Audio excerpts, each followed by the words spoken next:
Hello everybody and welcome back to Red Eagle Politics. Make sure you guys like this video down below and subscribe to the channel if you are new.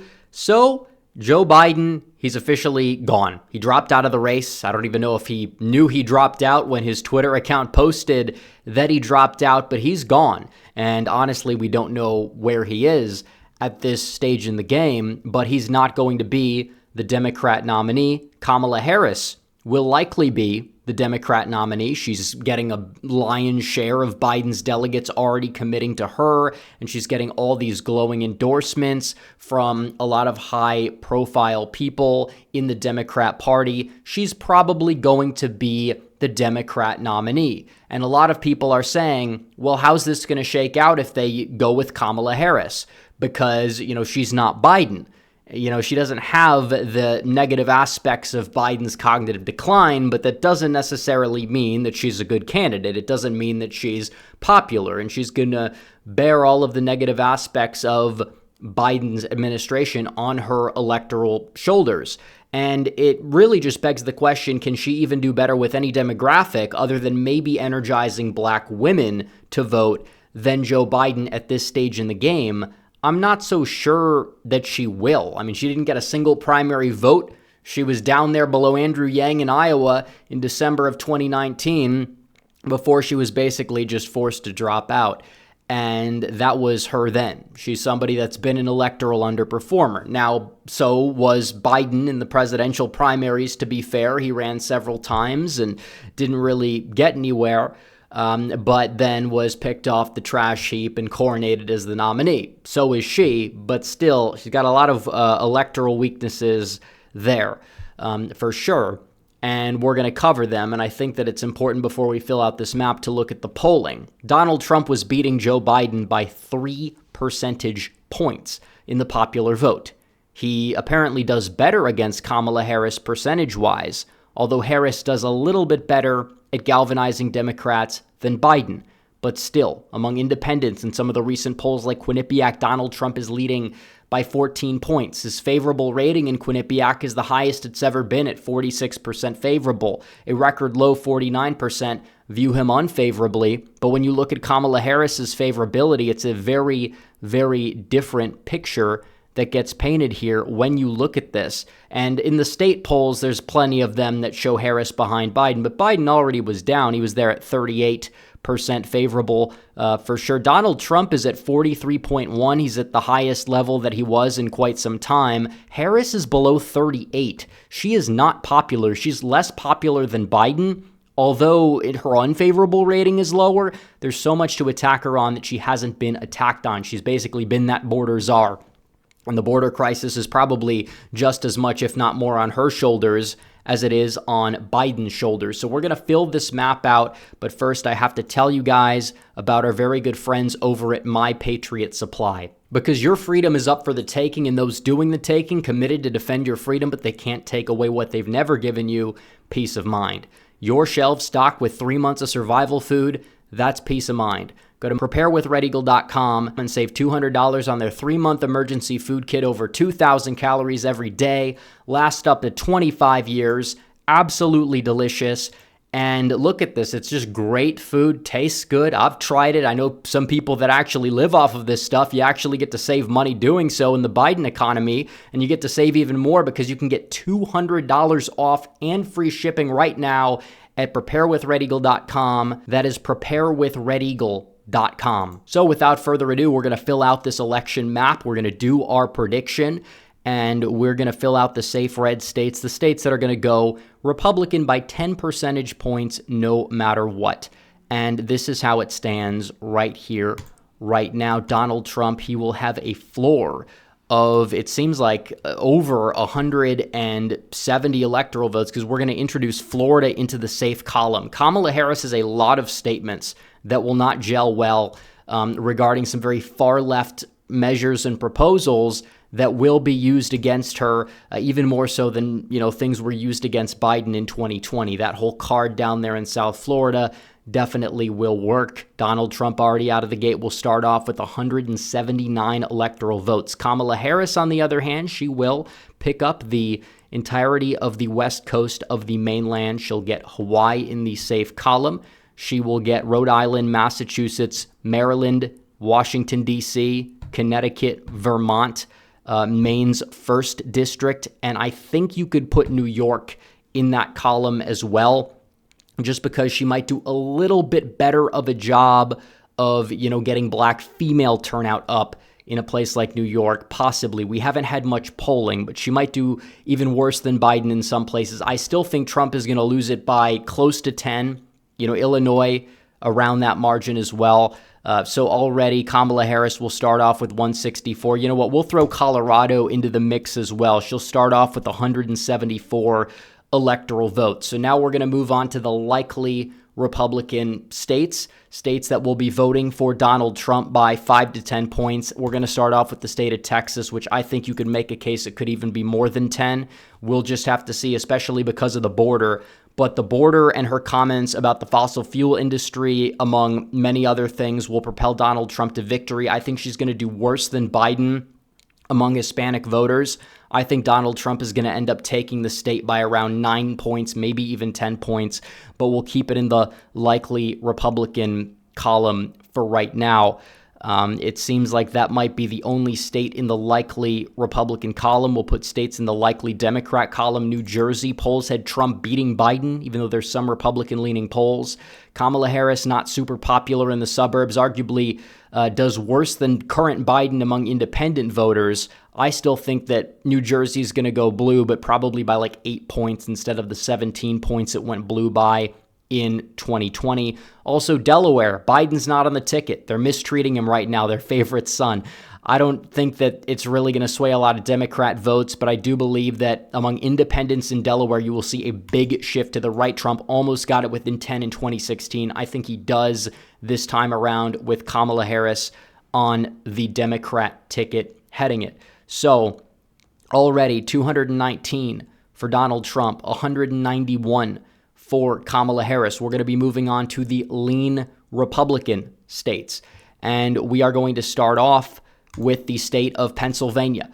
And this may surprise some people. And I think that there's all the talks about the Kamala Harris VP. I put it as token white guy because it's exactly what she's going to do. She's going to pick a token white guy because she has literally no appeal in the Rust Belt. And even if she picks Josh Shapiro as her VP, I don't think it would deliver Pennsylvania. Might make it closer. But again, that guy's never been attacked by anybody. Either time he ran, he got lucky. He ran against very weak Republicans who didn't spend any money against him for some reason. And he's obviously been governor, but if he joins the sinking ship, his popularity is going to sink more than it's going to help Harris. And Harris probably is going to do a lot worse than Biden, especially in eastern Pennsylvania. Biden was touted to do well because, it's his home state. Well, it's not Kamala Harris's home state, that's for sure. And the home state of the VP matters less. Scranton Joe, it's not even a facade anymore. It's literally gone. It's done. Kamala Harris is the new replacement in town, and she's going to be the nominee despite not getting a single primary delegate either time that she ran based on what the voters wanted.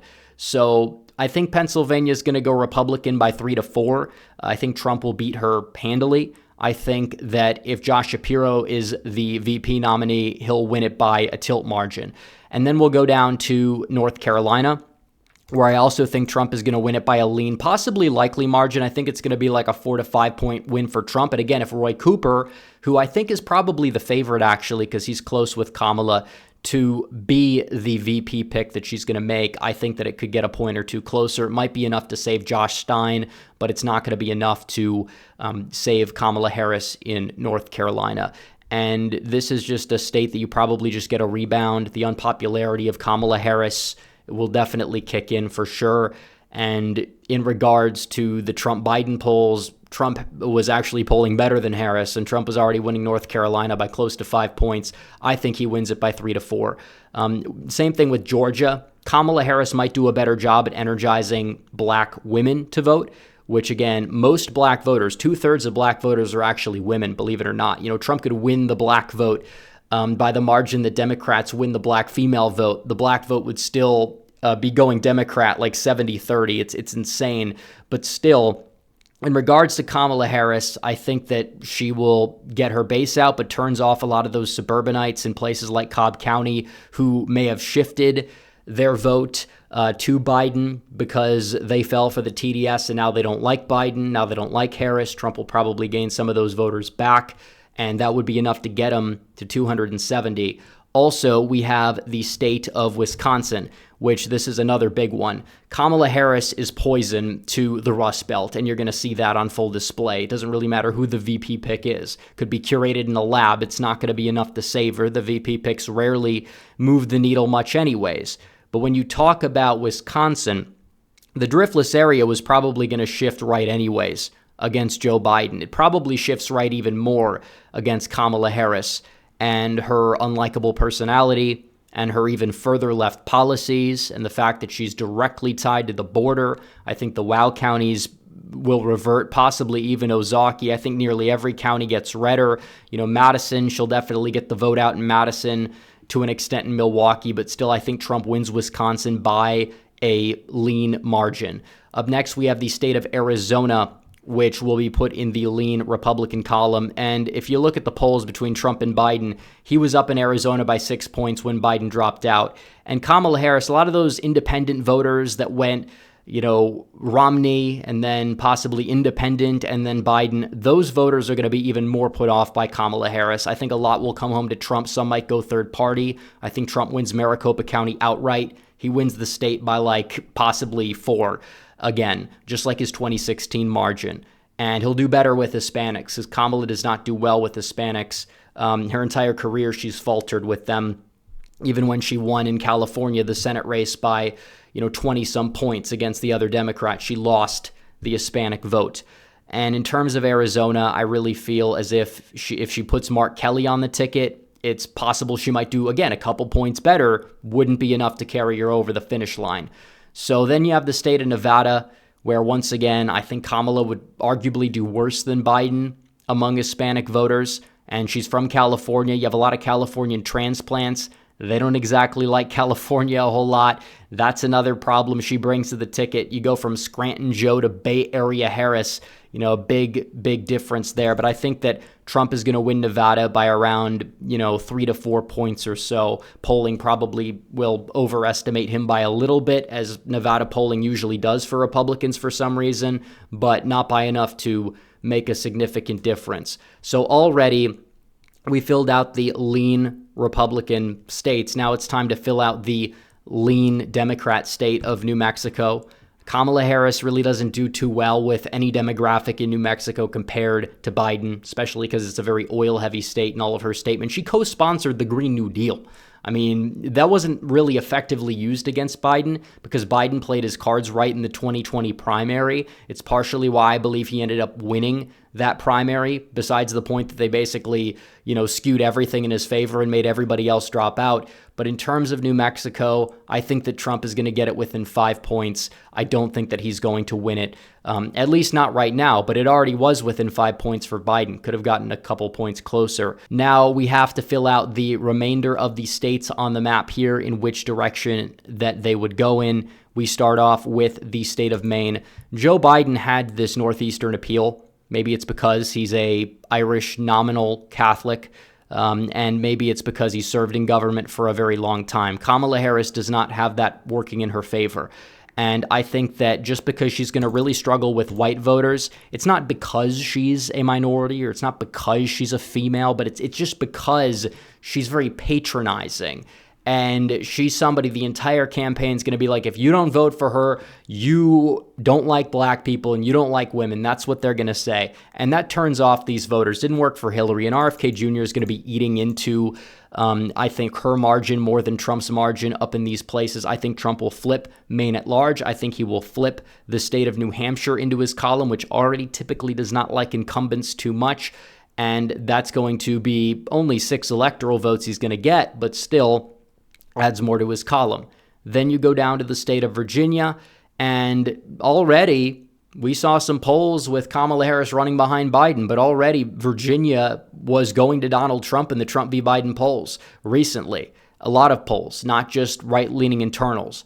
I think that Virginia, again, you talk about a large Hispanic population, it's very possible that Trump could gain some of those voters against Kamala Harris, and she's going to be poison to a lot of these suburbanites as well. And Trump comes off as the more likable, well-measured candidate between the two. Believe it or not, I think that he's going to go out there. I think he's going to pick up the state of Virginia. And I do believe that he's going to win Michigan. I think that kind of goes without saying at this point. He was already beating Biden in Michigan by 2 in the polling. I think he's going to win Michigan by 1 to 2 points when it's all said and done. Kamala Harris tied directly to Biden's assault on the American auto industry. And the fact that she's likely going to bottom out even more with white working class voters is more than enough to make up for, possibly increased turnout in Detroit among black voters, which she might be able to bring to the table, mainly among black women. I don't think she really does much better with black men than Joe Biden does, hypothetically speaking. But then we go to Nebraska second, where I think Donald Trump does pick it up over Kamala Harris. I think he wins Nebraska second. Very suburban. He won it in 2016. It's swingy. I think it could boomerang back. And then you have the state of Minnesota. And this one I'm kind of torn on. Honestly, it's Minnesota. It hasn't gone Republican since 1972. I know we had it as red in our last prediction, but Kamala might energize the radical left, the, Bernie wing a little bit more than Joe Biden would, because she panders more to them. And I think that might be enough to maybe pick off the state very, very narrowly into her column.